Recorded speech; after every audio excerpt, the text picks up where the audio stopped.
Good afternoon. We gather for the last of our hybrid 5-city sessions. I think it promises to be a very good session. On your screen, you see Haley Willis from the New York Times. Haley is a visual investigations reporter.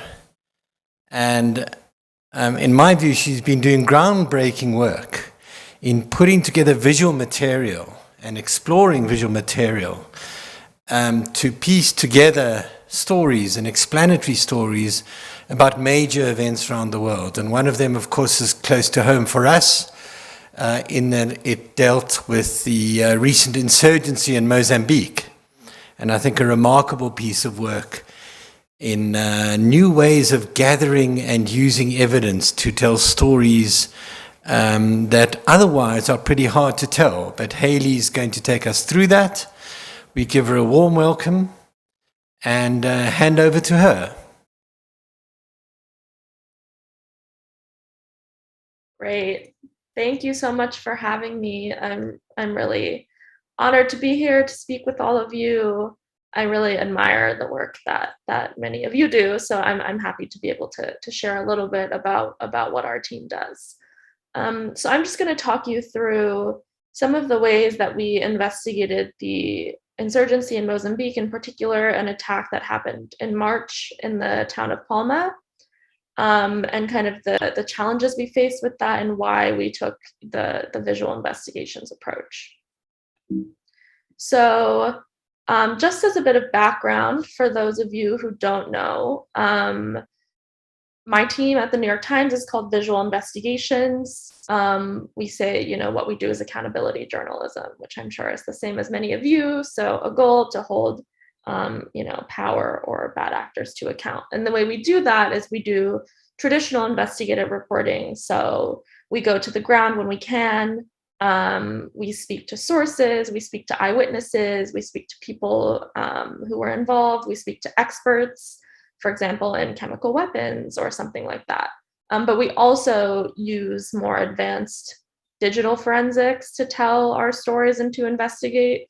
So that involves collecting and analyzing videos and photos from social media, utilizing satellite imagery, utilizing ship tracking data and plane tracking data, anything that's what we refer to as open source, which is openly accessible information that can be used to help investigate crime scenes, conflict zones, and we do this.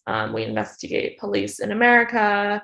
We've investigated protests in Hong Kong, and of course, what I'm going to talk to you about today is Mozambique.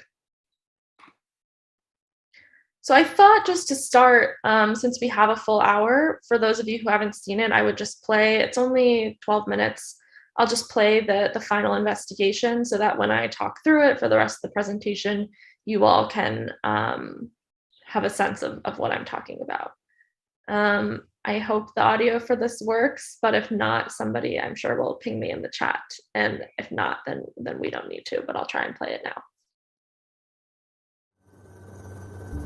It's late March in a coastal town in Mozambique, and a group of militants is on the attack. A vida dos moçambicanos em Palma já era. Só chama só em Palma. Thousands of civilians flee as their town is left burning behind them. This isn't the first time scenes like this have played out here, but it's the first time we've seen them captured in such detail. A crisis has been unfolding as local insurgents who've pledged allegiance to the Islamic State execute the largest land grab by an ISIS-linked group in years. And this has created one of the world's most severe humanitarian crises. Hundreds of thousands of people have been displaced. And now, over the course of about a week, the insurgents are attacking Palma, a strategic port town with massive global investment. In one scene, hundreds shelter in a hotel while a battle rages outside.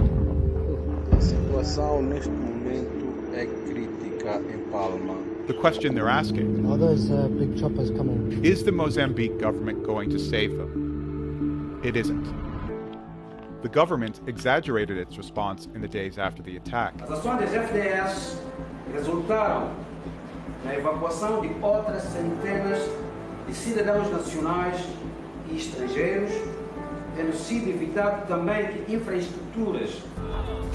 But we found that government forces weren't able to defend Palma, leaving its citizens to mostly fend for themselves against the insurgents. Evacuations that did happen had to be hastily organized by private companies.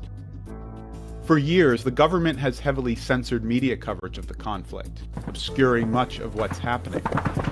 But we can still discover clues about the situation by examining what is aired by local media, like state-run broadcaster TVM, and by Sky News, which went to Palma after the attack. Combining this footage with visual evidence from survivors, satellite analysis, and ship tracking data allows us to build a fuller picture of an attack which many felt was not a question of if it would happen, but when. The insurgency is known locally as Al-Shabaab, and it first emerged in the province of Cabo Delgado in 2017. Al-Shabaab's recruitment is mostly local and draws on grievances over extreme poverty and corruption. The group has pledged allegiance to the Islamic State. But how close these ties really are is hotly debated. The government, however, tries to maintain the illusion of safety and calm for international investors. But insurgent activity and control have escalated over time, overwhelming Mozambique's severely under-resourced government forces. Now, in March 2021, those forces are tested again. The insurgents' target, the town of Palma, lies here. Just south of Palma is the site of Africa's largest foreign direct investment, a liquefied natural gas project where the primary investor is French oil and gas company Total. The project is hailed as a massive new revenue source that could transform the country. But it's also controversial, in part because its construction displaced many local villages. In the months before the attack, insurgents were getting closer to Palma, prompting Total to strike a deal with the Mozambican government for better security at the multi-billion-dollar gas site. We analyzed satellite imagery which shows at least 9 recently constructed military outposts at key positions around the site. It's clear that the natural gas project, and not the town, is the most secure place when insurgents move in. Now we come to March 24th, the day Al-Shabaab advances on Palma. They quickly take control of parts of the coast and all key roads leading into the town. To the southwest, cutting off a key crossroads for military reinforcements. West on this road, and to the north on this road alongside the town's airstrip. Video obtained and verified by the Times shows a plane trying to land there, coming under fire. In it, we get a rare glimpse of the insurgents. Multiple eyewitnesses told us that the government forces inside Palma retreated quickly, after some pockets tried and failed to fight off the insurgents. There were a few military personnel in Palma, and a few of them had the courage to fight those guys, but some of them were even running away even before they even fight. We were also told that around 750 soldiers stationed at the gas site stay inside the facility instead of rushing to the city as backup. There's little footage of the insurgents from during the attack, but Islamic State media did release this footage, claiming to show the fighters preparing, along with claims that they targeted a good deal of the town's infrastructure. The Times confirmed damage to 2 banks, government offices, the town's business park, and military and police buildings. The roads are cut off, and the only ways help can now arrive are by sea and air. 3 government helicopters are moved from at least 85 miles away to the airstrip of the natural gas site. But multiple eyewitnesses told us that the helicopters only attempt to fly into Palma once and quickly retreat under fire. Other helicopters do come to the rescue, but they're not government helicopters. They belong to the Dike Advisory Group, or DAG, a South African military contractor hired by Mozambique to help fight the insurgency. Their presence is controversial. Recently, Amnesty International accused them of war crimes, claims which they deny. DAG is one of the only actors capable of conducting rescues. Its executives told The Times that they intervened on their own, without any clear instruction from the government. DAG heads here, to the Amarula Hotel. Its guests are mostly foreign. Now they're joined by over 100 others from around Palma, trying to flee. Going to Amarula, bro. But who should be rescued first, and why? With no government oversight, there's no plan. It falls to people like the hotel's manager to come up with one. He's speaking publicly here for the first time. I'm looking at 220 people in the eyes, and I don't know what to do. We tried at the best to make sure everybody's safe, but we couldn't. I wish I could, but I had no means. I had to make decisions. I had to make decisions on people's lives, on people's family. DAG ultimately makes 4 rescue flights, but their helicopters can't hold much, and just a little over 20 people make it out. Those left wonder if the military will send in the larger helicopters we showed you before, one of which can carry upwards of 30 people. And the big ones, not in the small ones. I heard 36. If it's the big ones, we don't know if they managed to get there. With no help coming, they develop their own evacuation plan, using vehicles from the hotel's parking lot to drive outside the town. Some take this route to a quarry, where they believe they'll be rescued. As people are loading into the cars, the hotel's owner arranges a last-ditch helicopter rescue. It carries members of her staff and her 2 dogs. She denies the dogs took up space that could have been used by people. The flight is made by a private company that the hotel often chartered for tourist excursions. As for the DAG helicopters, because they have weapons, they provide air cover for this final helicopter rescue. As the ground convoy prepares to make the risky escape over land, there's still confusion over whether they will receive air support too. They're just there to fetch him. None of us. He's going to go and talk to them about using the Everett chopper. But these guys are going to give us cover. That's what they said. But the aerial resources are stretched too thin, and the cars won't all make it. Photographs show that several of the vehicles were ambushed and forced off the road. Only a few safely reach this quarry and spend the night hiding. DAG rescues them the next day, and dozens more civilians from elsewhere. The government help never comes. With limited air evacuations, thousands of people throughout the area are forced to flee on their own.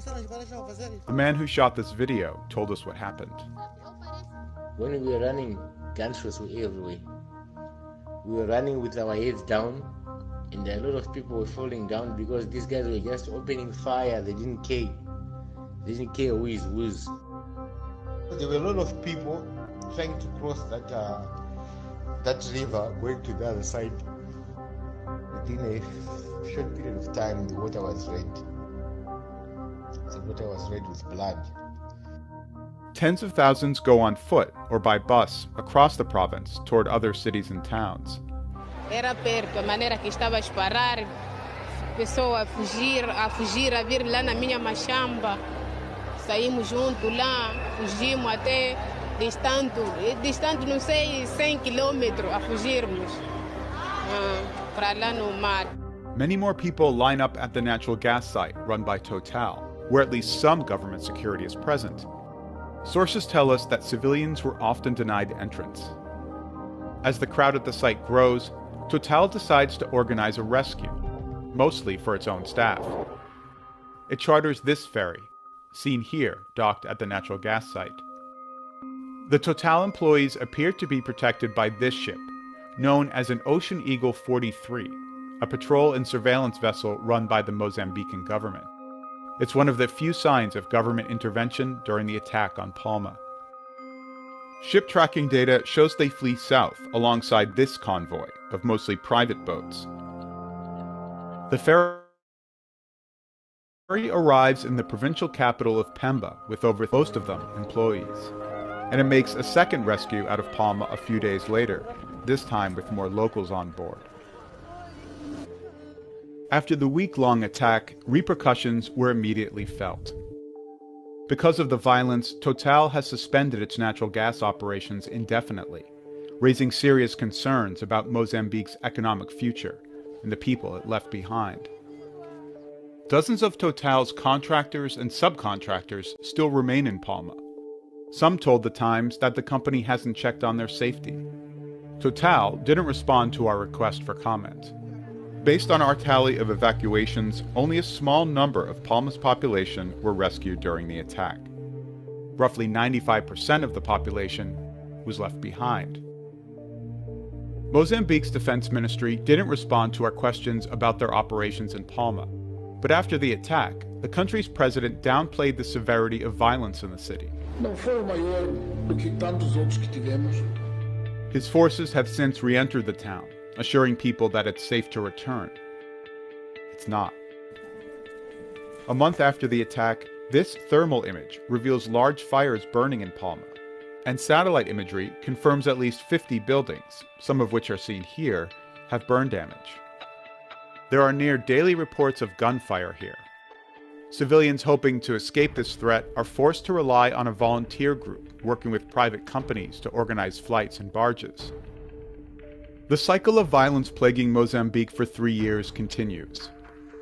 Even now, residents must flee on their own, unable to trust in their government to save them.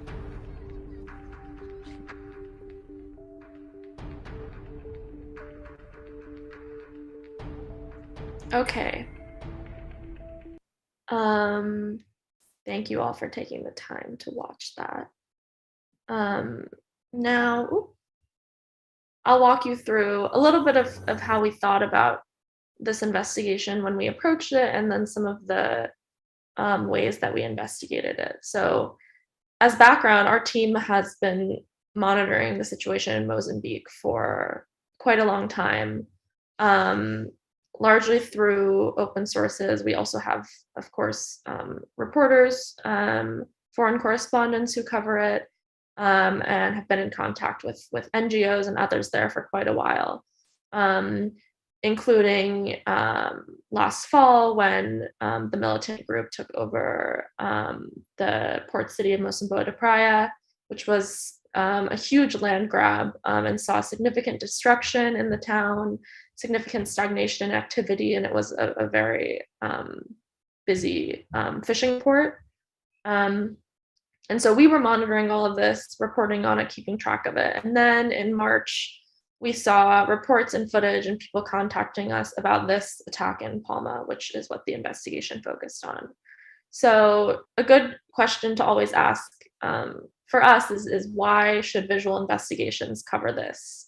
There's a lot of amazing reporters out there. What can we bring to the story?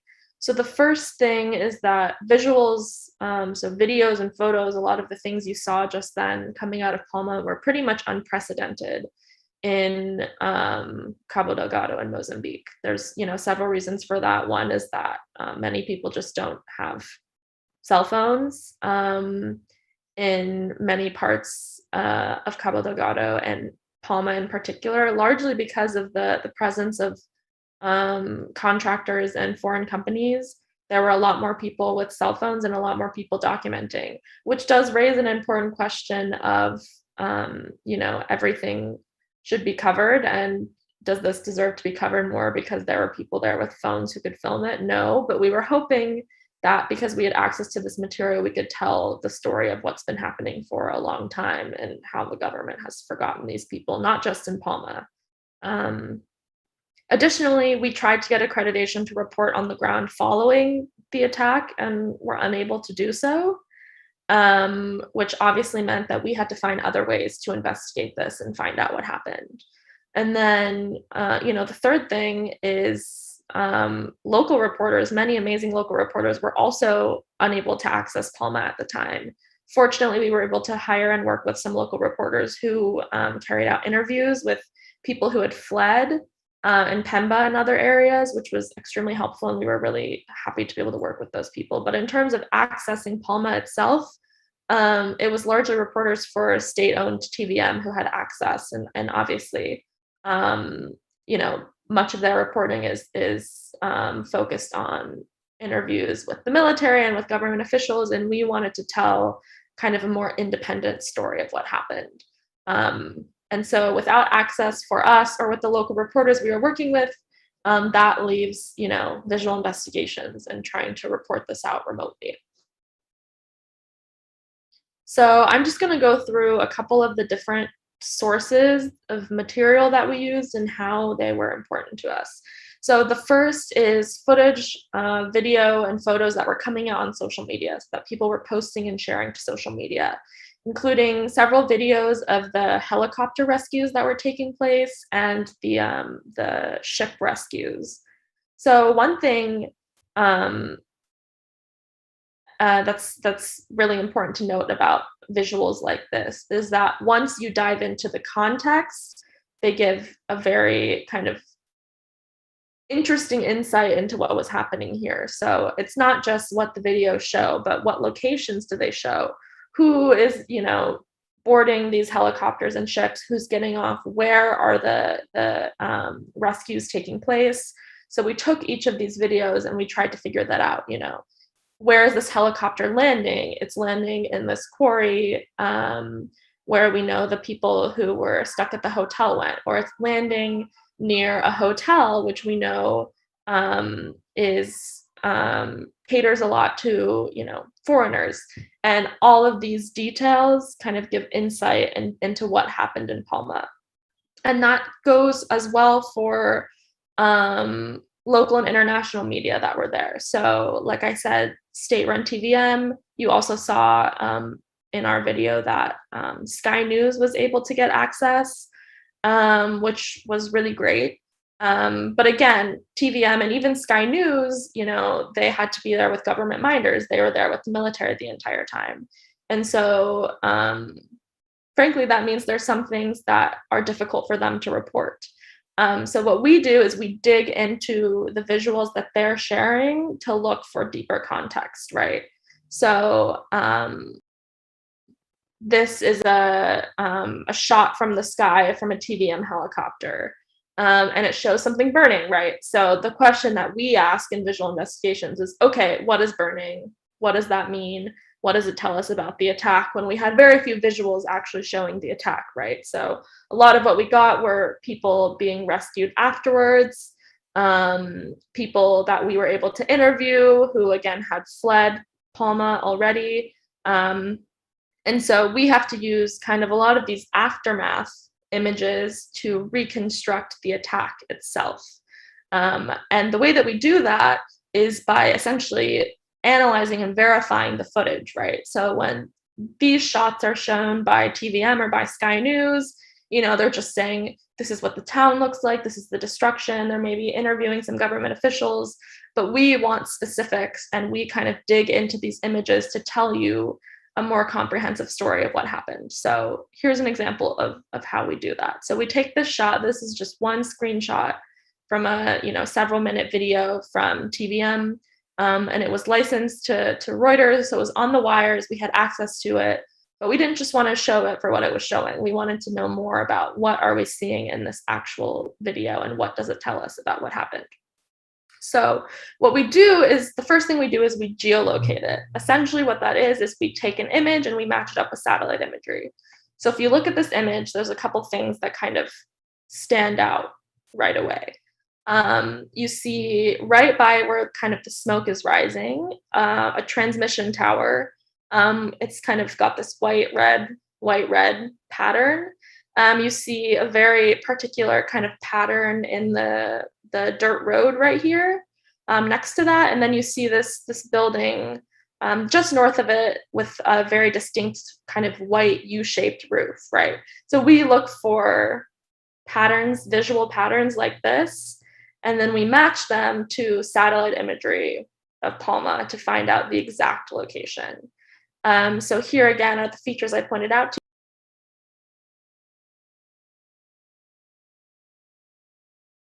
you. Imagery is from Google Earth, which is free, accessible. Everyone can access this. You don't need to pay for it. You see this pattern in the road, and then you see this white U-shaped building right up here at the top. And what's interesting is identifying this location, speaking to, locals and people who know the town well, and also just analyzing the imagery, this site right next to it is military and police, right? So it was perhaps targeted. You can see the barracks surrounding this area. And what we'd actually been told by several people is that one of the first things that the insurgents did when they entered the town is they cut communications. And as we can see, what was burning in this image was the transmission tower, and we also located a second transmission tower using other footage that had also been damaged. So by verifying this footage coming out, we're able to kind of confirm those claims that this is perhaps something that was targeted during the attack. And we essentially did that with every piece of visual we could find. So again, visuals coming out from TVN, from Sky News, from social media, from the Dyke Advisory Group, and everything they showed, we pinpointed it on a map. So this is where a rescue happened. This is where something was burning. Here is where there was a damaged building. And that essentially allowed us to build out a very clear picture of what happened during this attack and in the aftermath. So what you'll see here is a graphic that we put together in the final investigation, identifying some of the places that had been targeted. And this was very key infrastructure, right? So several banks, several government offices, the town's business park, military, and this obviously speaks to the extent of the attack, and also as well, the aims and the goals of the insurgents. Very often, as I'm sure some of you know, they're targeting local government officials, government offices. Banks are an obvious target in terms of funding for the militants. So this just gives us a clearer picture of their ultimate aims, and also how broad-reaching the campaign was on the town, because they really targeted much of its key infrastructure. So something else that we had, and this is kind of a mixture of the traditional reporting with the open source, with the forensic reporting, is we do interview eyewitnesses and people that were there, survivors. We interview local sources, for example, people that own some of the businesses that were targeted, things like that. And we were on the phone basically constantly reporting out this story. And that meant that we got a lot of footage and information from those people. So one thing that, also makes visual investigations important is that most of the people we spoke to wanted to remain anonymous for a variety of reasons. In particular, many locals were concerned for their safety, which is something that we always want to prioritize and protect. You saw in that video, there was only one person who willingly went on the record, and he didn't show his face. But most of the survivors we spoke to did not want to be mentioned in the story. The same goes for a lot of these businesses and other people involved, but they did share with us a lot of videos and photos that they took while this was ongoing.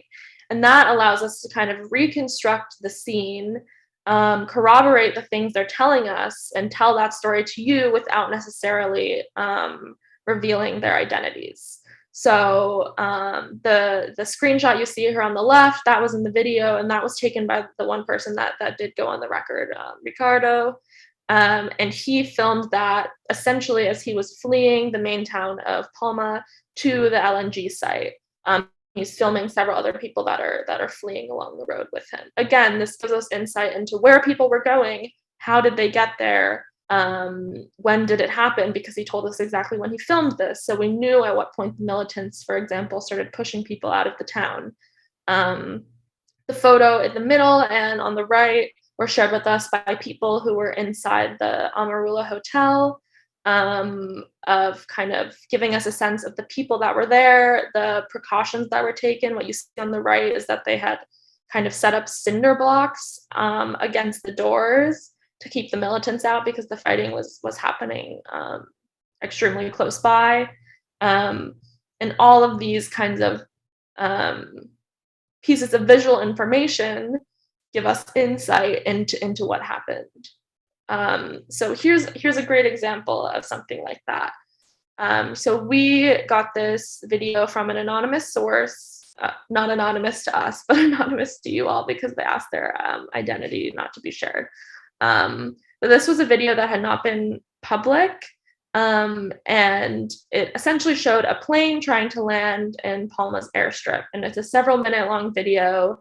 It's really difficult to see what's going on in the video. But the one thing that you do see if you watch very closely is you hear shooting at the plane, we think, because the plane was unable to land and later took off basically immediately after. But if you look very, very closely, you actually can see a glimpse of the insurgents, which is something that there was almost nothing of, really. There were a couple photos that the Dyke Advisory Group released that they had taken from their helicopters where you could see, you know, some men standing in the street. But for the most part, there were very few visuals from when the attack was ongoing. And so this was a very rare glimpse and also kind of insight into what they were doing. So the fact that they were protecting the airstrip and targeting planes trying to land there, you know, implies that they were probably trying to prevent any rescue efforts or prevent anything from stopping the attack. And that came, again, from these sources that we were speaking to try to get more information about what happened. And then we take the video that they share, we analyze it, we locate it. So they gave us the video, they said it was at the airstrip, but we always corroborate that too, right? So we do the same thing that I showed you before. We match it with satellite imagery. You know, is the pattern of the trees the same, so that we can confirm, yes, this is the airstrip in Palma, and this is what it's showing. Just a couple other examples before I move on. You know, what we found out about the helicopter rescues, and for example, that one rescue by a different company, Everett Aviation, and that it had taken some employees from the hotel as well as the owner's dogs. That all came from these sources that we were speaking to that were in the hotel. They shared us video that actually corroborated what they were telling us, because we saw in the video filmed at the moment that they were talking about these Everett choppers, and they were confused about if they were coming to rescue them, if they were coming to protect the ground convoy. And that was something that hadn't been reported either. Most people thought that it was only the Dyke Advisory Group that had carried out rescues. But we were the first to report that there was the second company and that they were chartered really only specifically to get certain people and the owner's dogs, which of course, you know, raises certain questions.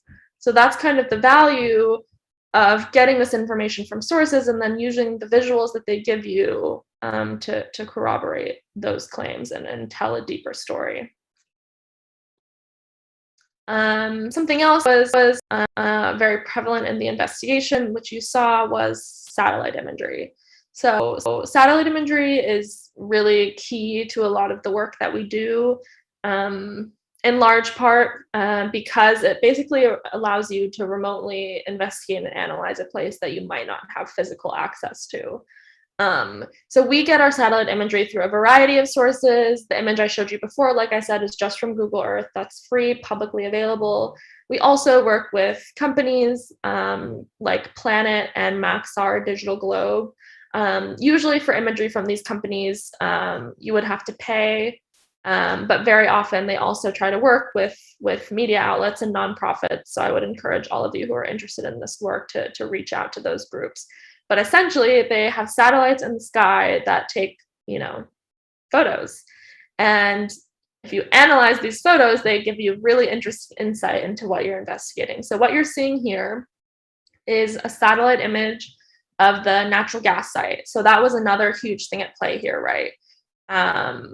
There is a massive foreign investment, which already, you know, raises serious concerns with what we know about, you know, foreign developments in Africa and natural resources. But a major thing was that what many people had told us was that military and protection that should have been in the town was not, because it was protecting this, you know, multi-billion-dollar site. And we, you know, obviously that raised serious questions for us. We wanted to investigate that because we were investigating the government's response. And so one way we did that was we analyzed with satellite imagery the military presence around this site. So what we did is we looked for these military outposts and we plotted them everywhere that we found them. And we found that there was significant more military infrastructure presence around this site than the town itself. And that obviously raises concerns.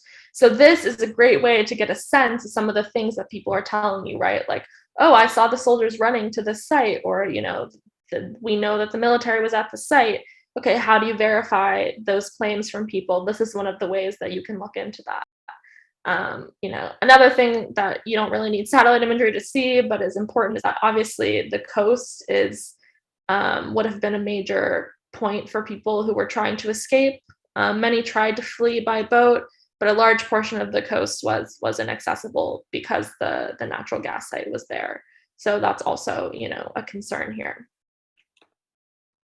Here's another example of satellite imagery. So for us, a big thing, probably the number one thing we wanted to investigate was where was the government, right? So this is a militant group. We know that they're carrying out these attacks and we know their reasons for it. So we are not necessarily trying to hold the militant group accountable, because I don't think a militant group would be held accountable by the New York Times. For us, a bigger question, what a lot of the, the eyewitnesses and survivors who we spoke to told us, is that nobody came to help us, and they knew that this could happen. Where was government? And so that was the number one question that we wanted to answer with our reporting. It was very difficult because the government would not speak to us. So how are we going to investigate this?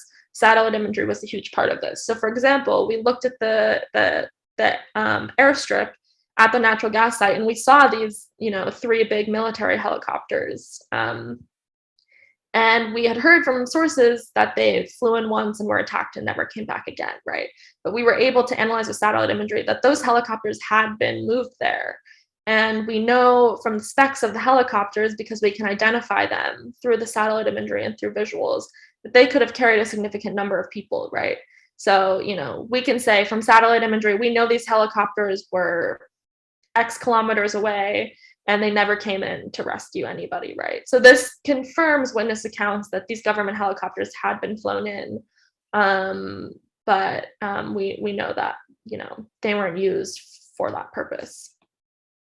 Another way that satellite imagery gave us insight into the military response was this funny looking ship that you see here, which we also talked about in the video.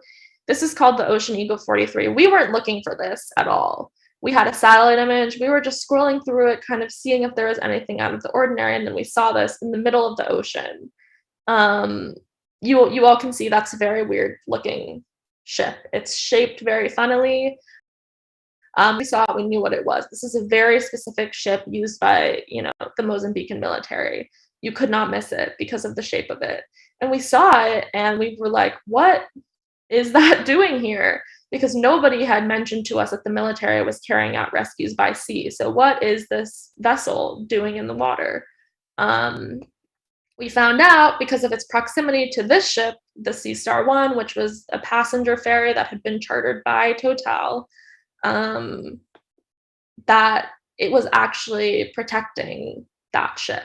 So what we then did is we searched on Facebook for photos from the Sea Star 1 that people who had been rescued took from the ferry. And in one of those photos, we saw the Ocean Eagle riding right alongside it, right? So that for us was confirmation that this government ship essentially was used to kind of patrol the waters as the Sea Star was going from Palma to Pemba. So this was one of the only signs of true government intervention that we saw. And it was doing a very specific task. It was protecting the ship that had been chartered by Total. And it was protecting the people that Total allowed to get on that ship. Which again is, it tells a deeper story about what was at play here, who was prioritized and why, and who the government was, really providing resources to. Off of that, another, resource that we use quite frequently is ship tracking data. So ship tracking data is basically, to explain it very simply, Ships, commercial and otherwise, though not usually military vessels, have a tracker on them that shows their live location. And there are transponders that pick up these trackers, and you can go to a website which is called Marine Traffic, and you can see live where all of these ships are and where they're going. So whether that be a fishing vessel or a passenger ferry or like somebody's personal boat, you'll see that. And so, because Palma is a coastal area, one of the first things we did when we started investigating this is we looked at activity on the coast as this attack was happening. And we saw something really interesting, and other people on the internet noticed this as well, is that this group of ships, a huge variety of ships, some of them were tugboats, some of them were passenger boats, some of them were really, really small kind of industrial vessels. They all got into this group together and fled south toward the provincial capital of Pemba. And so what many people originally reported is that these ships had carried out a major rescue. Everyone was calling it like a Dunkirk style rescue, right? So they were saying all these ships picked up people from Palma and carried them south. And these were ships that were there because they essentially work in the area doing kind of industrial work, right? We actually found out through speaking to sources that that's not what happened. What we believe happened, or what we know happened from speaking to people, is that these vessels grouped together for safety and fled south together for safety, but that the large majority of them did not carry out any rescues. Several of these could only hold 1 or 2 people anyway. And really the only significant rescue was the passenger ferry that I showed you earlier. That is super important to know because it also speaks to the fact that you can't use open source information on its own. If you just see this visual and you just see this data, it does look like all of these ships were on the coast, then they weren't, then they were together and they fled south. And from that, a lot of people just assumed that that's what they were doing, that they were carrying out rescues. We called a lot of these companies, we spoke to a lot of the survivors, and that's how we found out that that's not necessarily what happened, right? So that's why what we do combines both types of reporting, because you need to verify the witness accounts with the visual investigations, but you also need to verify the visuals and the open source material with the witness accounts. But this did still give us a sense, of course, of how these ships fled in general, which speaks to the fact that the militants, of course, had captured the coast and were controlling the coast, and also showed us where they fled to. So there's really important information to be garnered from this. It's just not necessarily, what people might initially expect, right? This is just to show you, for those of you who are interested, what the kind of marine traffic interface looks like. So you basically can put in the information of a ship that you're interested in, for example, the Sea Star 1, that passenger ferry. And then there are various levels of paid accounts for this. You can also see some information for free, but if you want to get more information, you do have to pay. But what you can do is you can click this button down here, which is called Past Track, which will show you past tracking information for the vessel that you're interested in. So if you, for example, which is basically what happened with us, we saw on social media a photo of this ferry in Pemba, right? So in the provincial capital where it was dropping off survivors. And so we then had the question of, okay, where was it before then? So the first thing we would do is we would go to marine traffic and do past track and see what it was doing before it arrived in Pemba. So that's kind of insight into how we use this data as part of the investigation as well. And then just in terms of one of the values of open source reporting is that, we continually have access to these tools. And also the value of traditional reporting is that we still are speaking to a lot of our sources and a lot of these people, right? So we continue to monitor almost in every investigation we do what we were looking at, following the incident. And some of that was actually included in this piece because what we were seeing, raised serious questions about what was happening. So one thing that we did, working as well with humanitarian organizations, or not working with, but working with information shared with us by humanitarian organizations, local groups like VAMOS, as well as UN. We were tracking where people were going, where people were fleeing, how they were getting there, trying to do interviews with those people and understand basically the movement of IDPs and the massive humanitarian crisis that this is causing more than anything. Another kind of continuing piece of coverage that we did was after this happened, the government went back into Palma and was doing these interviews with Sky News, with TVM, with other media outlets, and was essentially saying Palma is safe, and was telling people to return to their homes. Many people fled, but many more people were still outside the natural gas site and in this constructed village there called Kitunda, and the government told them to come back. And said, it's now safe, we have it under control. We were hearing very differently from people that were still there, from eyewitnesses who were telling us that attacks were taking place still basically daily. Nothing as massive as what we saw, but they were hearing gunfire, there was burning. So we wanted to confirm that, the government says it's safe, people can return. Is that true? What you're seeing here is satellite imagery that, essentially proves that that's not the case at all. So what this satellite imagery is showing is it's showing a part of the coastal region of Palma before and after in early August. So this is after the attack in March. And yet we still see burn damage to a significant number of buildings, over 50 buildings that we saw that were burned. And these are people's homes. And this is after the government had said that it was safe to return, that we saw this burning taking place. So clearly it's not safe. And there were questions about, are the insurgents doing this burning? Is it potentially government looting? We heard different explanations from eyewitnesses, but regardless, this is evidence that it's not safe. And that the military is not as in control as they claim to be. And that is something, even once the event's over, we're still trying to do that accountability work.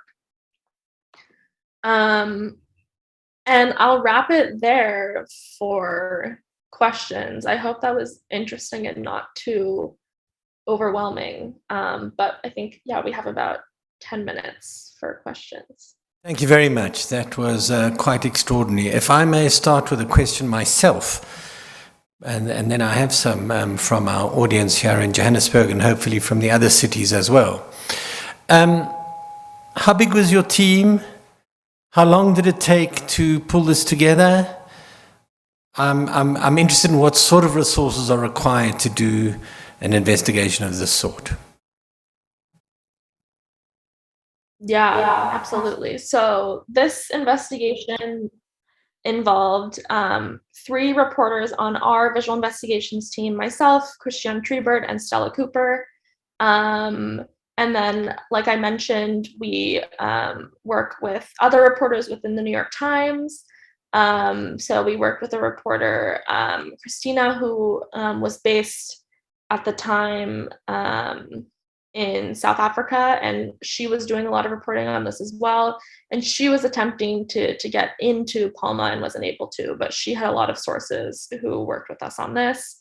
I also mentioned we worked with some local Mozambican journalists who they were doing interviews and we were working with them, for example, Estacio Beloy. So that was kind of what the reporting team looked like. And then we have our senior producers who are basically our editors, David Body and Mark Scheffler.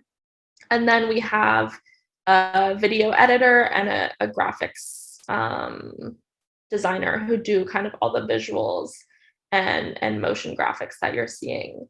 So in terms of timing, this took about 3 months. It was a longer term investigation for us, just because, frankly, this was a very difficult investigation. It took a lot of time.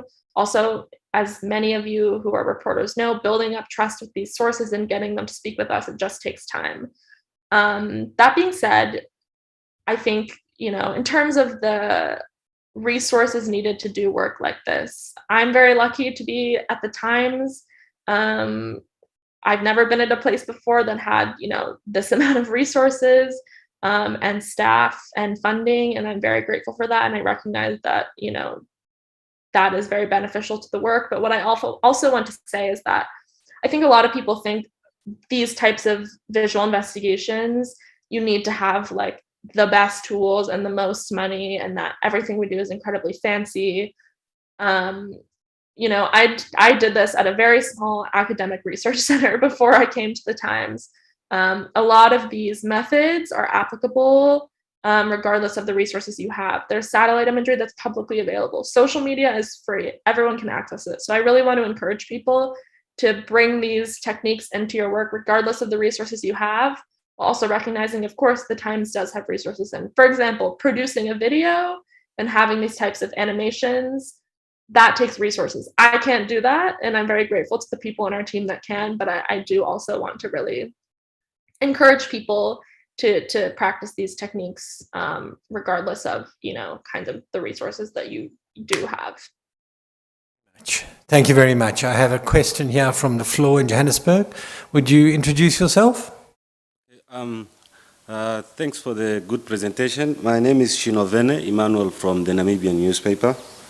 I'm quite always fascinated by the work by the New York Times visual team. In fact, the one that also blew my mind was on I think it was on the Nigeria shooting. I think that was a good one as well.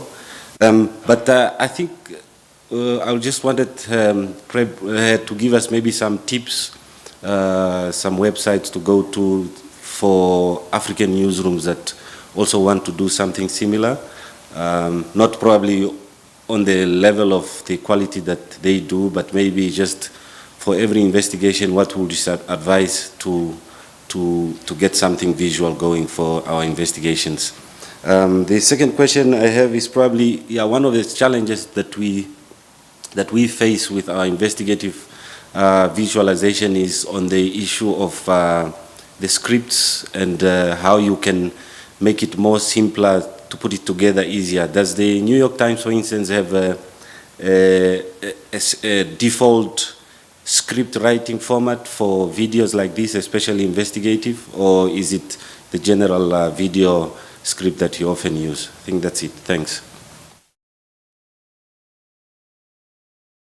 Thank you. Yeah, those are both great questions. On the first question, there's a couple of resources I would point you to, which are really, really great for just kind of listing out the types of tools that you can use for this work just when you're getting started. The first is Bellingcat, Bellingcat. They're kind of an open source collective that have really pioneered this work, and they have a publicly available toolkit. So if you just Google Bellingcat toolkit, it'll come up, and it basically lists all the different types of tools that we use. So the types of things I mentioned here, satellite imagery you can access, ship tracking data, and it also has information about, what's publicly available, what you might need to pay for, and it has a lot of resources that you don't need to pay for. So it's really, really great. Another thing I would point you to is the Citizen Evidence Lab, which is run through Amnesty International, which also has a great team that does a lot of really amazing visual open source work. They have a lot of, again, a list of tools, as well as a lot of really great tutorials, kind of talking through exactly how they do these types of things, which are really great to kind of read through to get a sense of, how to carry out investigations like this. So the Bellingcat Toolkit and the Citizen Evidence Lab. There are many more, but those are ones that I would start with. Additionally, I would say my email is there and feel free to reach out. The second thing on scripting, we don't have a template that we use. I will say I totally run into the issue that you're talking about, where it's very hard to concisely and simply talk about these types of issues in a script, in a video script, where you have to be kind of very simple with how you're writing. What I would say is we really try to emphasize being really explanatory and kind of oversharing in our methodology and transparency. So telling you exactly how we did something as we're scripting it out, and kind of simplifying the process a little bit. So like, what is the satellite showing exactly, and then how can we visually make that clear to go with the scripting. But there's certainly no template. I wish there was. Scripting is probably the hardest part of the job for me. But I will say, I think sometimes less is more. And there's a lot of information that didn't end up in the script that we found. But for the biggest impact for us, it's choosing what are key elements that really tell the story. How can we explain the methodology behind those elements? And that's kind of the backbone of the scripting. Thank you very much. We're going to cross to Nairobi for a question on standby there.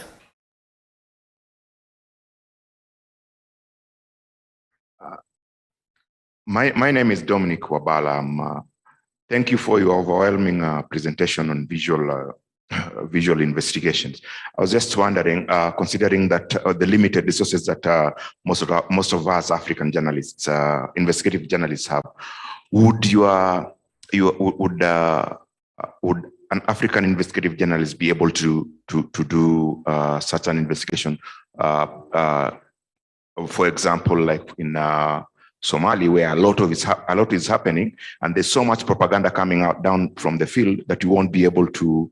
You really want to verify the kind of information that is coming in. Would it be practical for me, for instance, if I wanted to do a visual investigation? Would I be able to do that? What advice would you give me to use? Yeah, absolutely.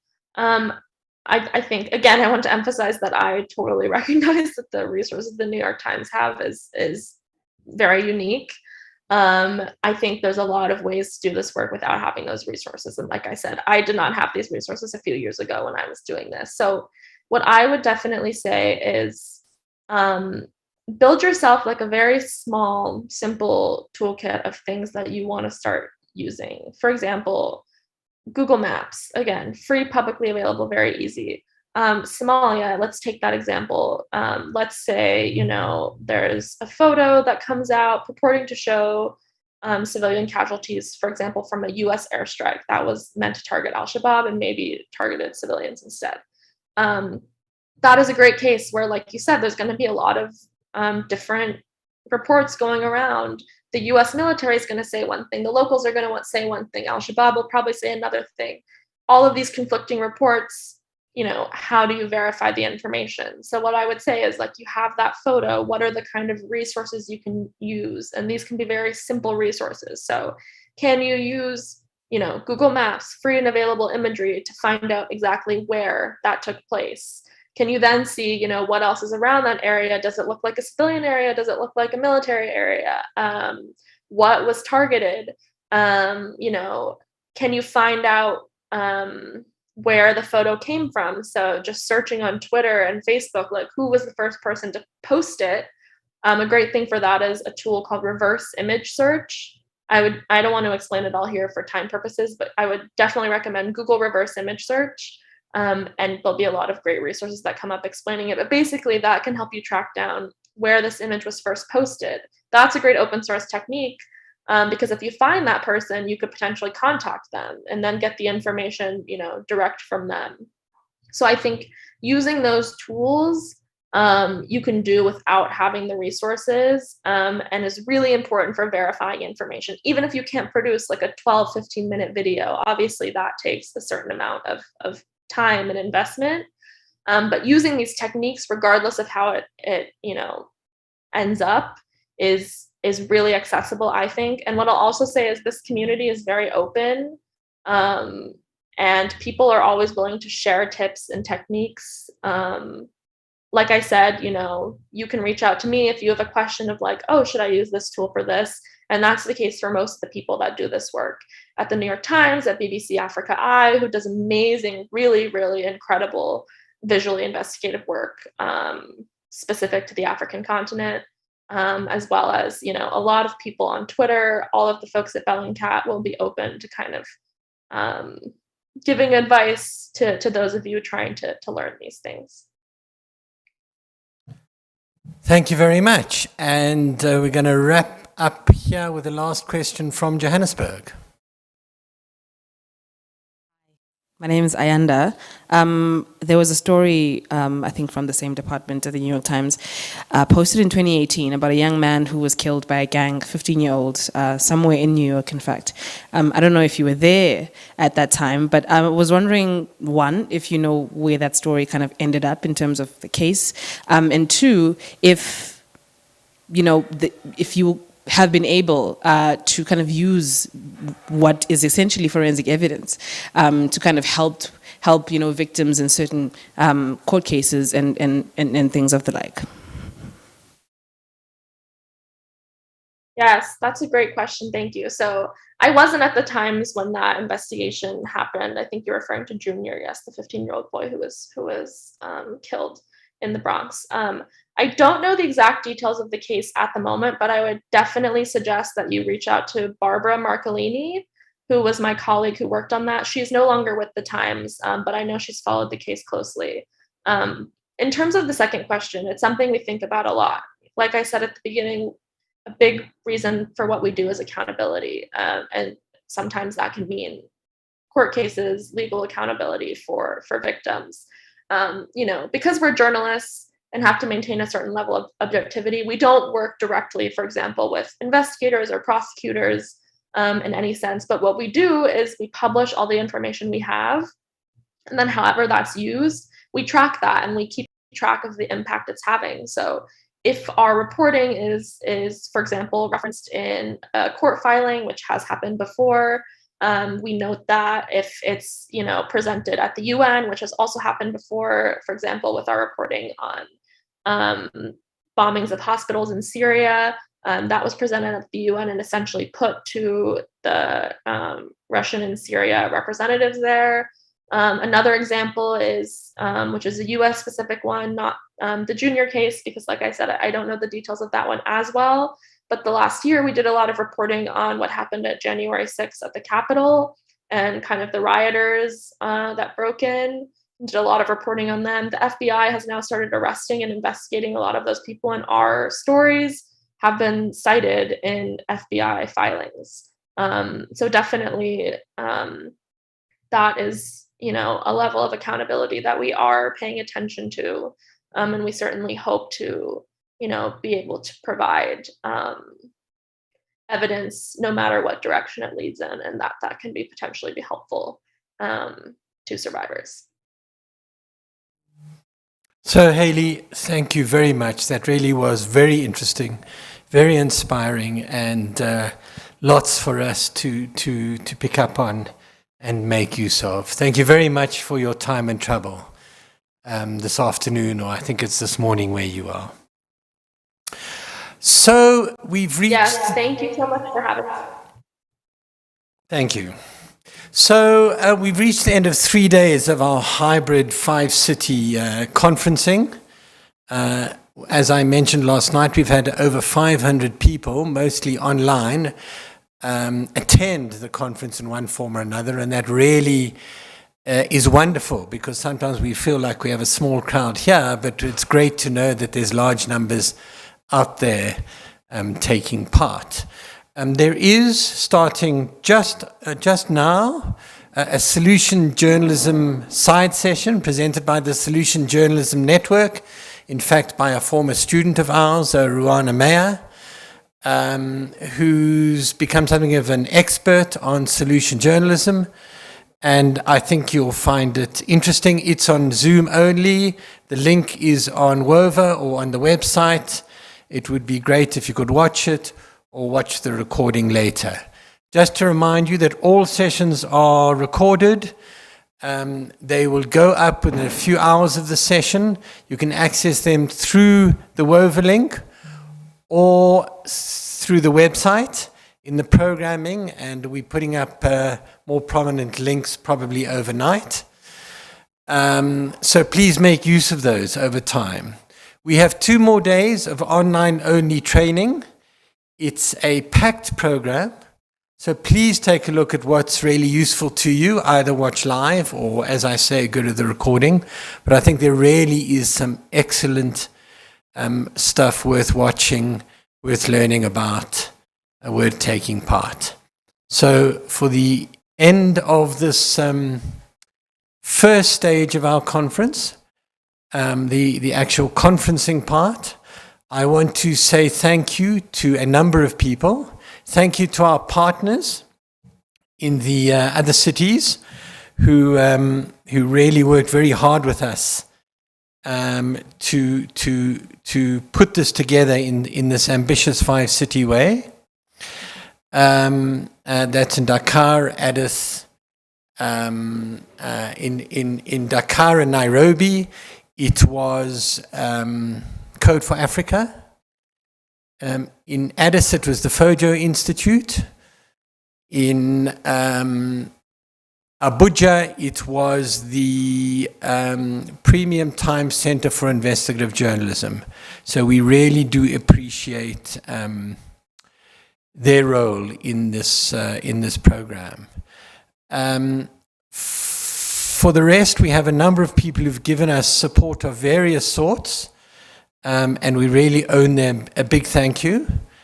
The Bill and Melinda Gates Foundation, the Open Society Foundations, Konrad Adenauer Stiftung, CEDA,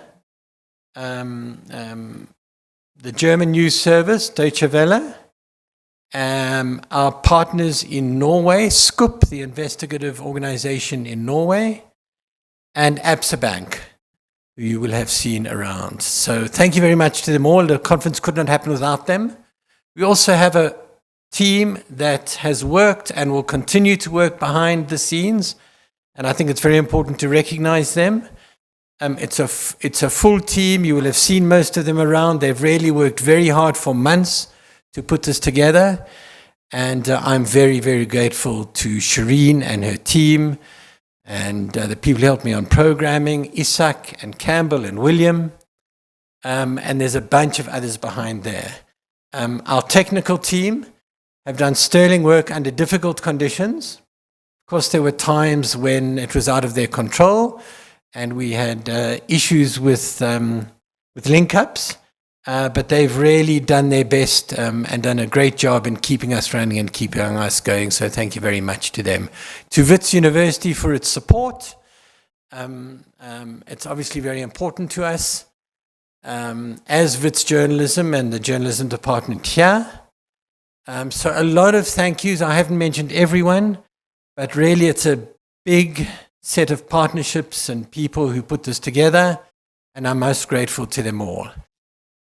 Please, the next 2 days, I think, as I say, there's a lot of good stuff to carry on, so we're not at the end. I hope that you are able to join us for the rest of that. Thank you very much. Goodbye to our other cities. We will only see you online from now. Have a great rest of the week. Thank you.